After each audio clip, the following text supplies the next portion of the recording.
Ison, the debut album by the Dutch-Iranian vocalist Sevdaliza, was one of last year's quiet standouts, in part because almost no one's doing anything like it.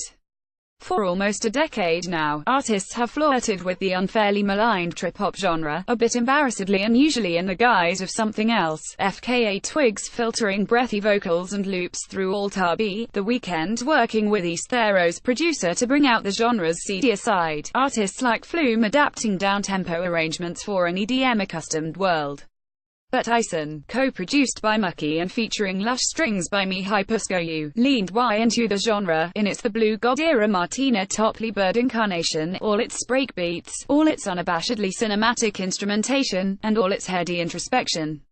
The Calling isn't a departure from Ison so much as a distillation in both sound and in genre. The two pejoratives for trip-hop, the coffee shop and the bedroom, suggest shallow, half-hearted connections with other people, which was always strange for a genre that, at its best, is about extensive self-reflection. And The Calling certainly has that, occasionally to excess. There's a fair amount of woo to get past, starting in interviews and peaking in human nature with this sotto voce spoken-word quotation of the guru Osho, whose more salacious teachings are the subject of Netflix cult doc Wild Wild Country. Once you do, though, the music is well worth it.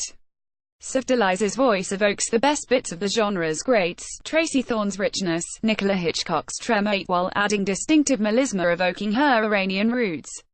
Mucky hones his sound further here. Like Arca, his productions often dwell on empty space, and just how far it can expand. Soothsayer, in particular, has moments that spool out slowly, very much like parts of Bjork's Arca-produced Vunicura.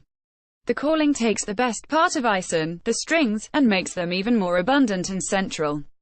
Human nature has a tough task, building a serious song on a refrain, touched by an angel, that shares its lyrics with the title of an unsalvageably bourgeois CBS show, but manages pathos anyway, and a sense of alienation.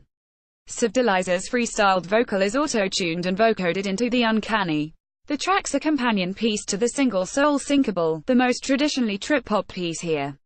It circles a moody, voiceless refrain, over and over, without resolution. I'm on codeine, she sings, you can't escape, patterns keep you going. The Calling suffers, at times, where Ison did, in structure. The EP is more concise than Ison, yet each track still has enough surprises to fill an EP of its own. Voodoo weaves spooky cyberpunk sound effects throughout the mix. Energy One is built around a glitch and strings bridge reminiscent, in a great way, of the Macarix string players who have collaborated with Susie and the Banshees, Gary Newman, and Kristen Hirsch. And Observer is something quite different, the only thing on the EP that can be called pop, an insistent bass synth, a nudge up in tempo, and a bit of ironic contrast. The poppiest, most upbeat track on the album is about being an observer, an outsider. But these moments are scattered throughout often sprawling arrangements. Nevertheless, the highs are high, the lows barely exist, and the rest is finely crafted, the work of a mind that has styled its interior down to the most immaculate detail.